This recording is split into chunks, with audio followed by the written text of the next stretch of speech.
The night had been long, but for Mara Lewis, it was finally supposed to end. The soft hum of the coolers echoed through the quiet convenience store, and the smell of coffee grounds lingered in the air. Outside, the world looked calm beneath the pale light of the setting sun. She was wiping down the counter, exhausted but content, ready to turn off the lights and lock up.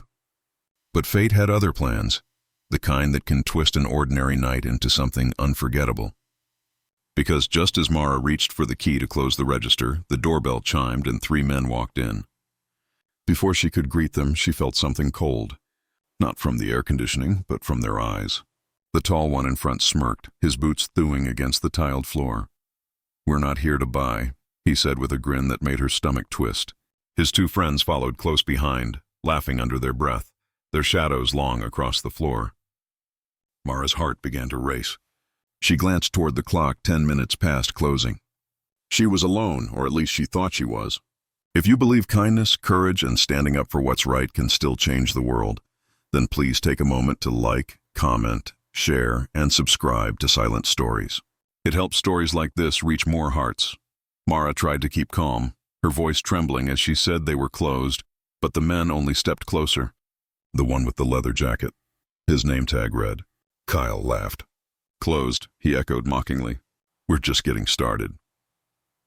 One of them leaned on the counter, pretending to study the candy bars, while the third, wearing a red flannel, moved closer toward the side aisle, blocking her exit. The air felt heavy, suffocating. She thought of her mother, who was home waiting, and how she always said, "You never know who walks into your life. Some to hurt you, some to save you." Her trembling hands clutched the counter as Kyle leaned closer, his breath reeking of alcohol. "What's wrong, sweetheart?" "Nervous," he taunted. When she didn't answer, he grabbed the front of her red shirt, yanking her forward. The fabric tore near the collar with a sharp sound that broke her inside more than the cloth ever could. She gasped, stumbling back, trying to pull free, but his grip was tight. The other 2 burst into laughter, loud, mocking, cruel. "Guess we found some entertainment tonight," one sneered. Tears filled her eyes, but she fought them back. She couldn't give them that satisfaction. She tried to think, to reach for something, anything, but fear froze her in place. Then, as if the universe had heard her silent cry, a sound came from the back of the store. A soft thud, a step, and then another. The gang turned their heads, confused. Mara followed their gaze, her breath catching when she saw 3 shadows emerging slowly from between the aisles. They moved with calm precision, heavy boots echoing against the clean tiles. The men, who had been laughing just seconds ago, fell silent. The leader of the group stepped forward into the light. A tall, rugged man in his late 40s with a thick salt and pepper beard and tattoos crawling down his arms. His black leather vest bore the unmistakable emblem, Hell's Angels.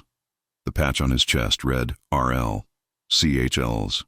Behind him walked 2 others, one bald with a long dark beard, the other younger with shoulder-length hair and sunglasses perched on his head. They looked like they had seen enough of the world to recognize trouble when it showed up. Mara stood frozen behind the counter, heart pounding as the bikers stopped a few steps away. The air between them and the gang was thick with silence. The leader's eyes, cold yet calm, locked on Kyle's hand, still gripping her torn shirt. His voice came out low, steady, dangerous. "You might want to let go of that." For a second, Kyle tried to act tough. He chuckled, pretending not to care, but his voice cracked slightly. "What's it to you, old man?" The biker didn't answer. He just stepped forward, one slow, deliberate stride. His presence alone seemed to shift the air. Kyle hesitated, then finally released Mara's shirt, taking a small step back. His smirk faded. His friends went quiet, their confidence shrinking. "You boys had your fun," the biker said, his tone soft yet sharp enough to slice through the tension. "Now you're going to walk out calmly. But thugs don't like being told what to do." "Especially by men who don't flinch." Kyle spat on the floor. "You think you can scare us?" he snapped, though his voice trembled. That was his mistake. The younger biker behind the leader cracked his knuckles. The bald one tilted his head, smirking faintly as if he'd seen this story before. The leader's eyes never left Kyle's. "No," he said, his tone calm. "I don't think I know what happened next wasn't a brawl. It was a storm that lasted seconds." Kyle tried to shove the biker, but his arm was caught mid-motion. A twist, a step, a sound, and he was on the floor groaning. The second man lunged, but the bald biker intercepted him, pushing him against the counter so hard the shelf rattled. The third thug froze completely, hands raised, backing away until he hit the door. The bell above it chimed as he ran. The others stumbled after him, shouting something no one bothered to hear. Then silence. Mara stood behind the counter, her torn shirt trembling in her hands, eyes wide in disbelief. The leader looked at her gently, his tone changing completely. "You okay, miss?" She nodded, barely able to speak. Her voice cracked when she whispered, "Thank you." He just gave a small nod and said, "Keep your lights on a few more minutes. You're never as alone as you think." Then, without another word, the three bikers walked toward the door, their reflections flickering in the glass as they stepped into the sunlight. Mara stood still, feeling her heartbeat slow, tears slipping down her cheeks. Not from fear this time, but from relief.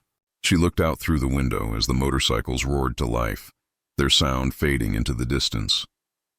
For the first time in a long while, she felt safe. She realized that heroes don't always wear badges or capes. Sometimes they wear leather vests and carry a quiet kind of kindness that doesn't need to be spoken.